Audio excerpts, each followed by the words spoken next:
Back, the 86th running of Buc Days is now in the history books, and from early reports, it looks like it was bigger and better than ever. This year, organizers tried a few new ideas to include existing attractions in the area who had been cut off by Buc Days carnival grounds in the past. Brian Burns joins us now live in studio to tell us about one of these partnerships and how it all turned out for them. Brian?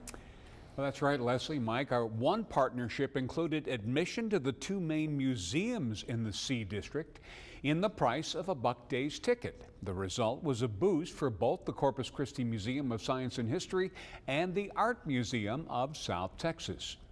We did see an uptick in visitors, a lot of people that probably have never been here, so we really enjoy seeing a lot more people come in. Would love to see more next year, more visitors, so we're looking forward to that. Paulina Manceau with the Corpus Christi Museum of Science and History says since this was the first year, it was the first time the museum had been opened on weekends in the evening. The Art Museum of South Texas had a similar turnout of new visitors.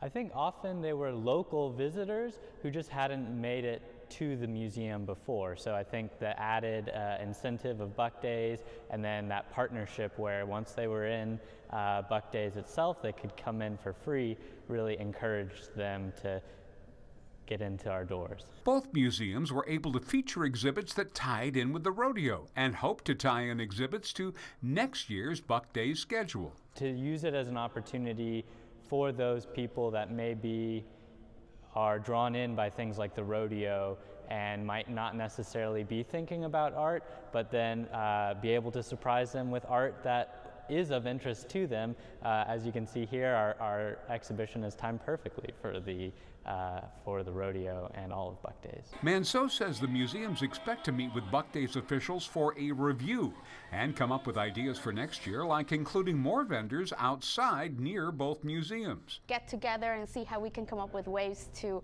improve visitation. That's always, something that we'd like to explore. Buc Days president and CEO Johnny Filippello tells me they raised a record-breaking $250,000 for scholarships this year.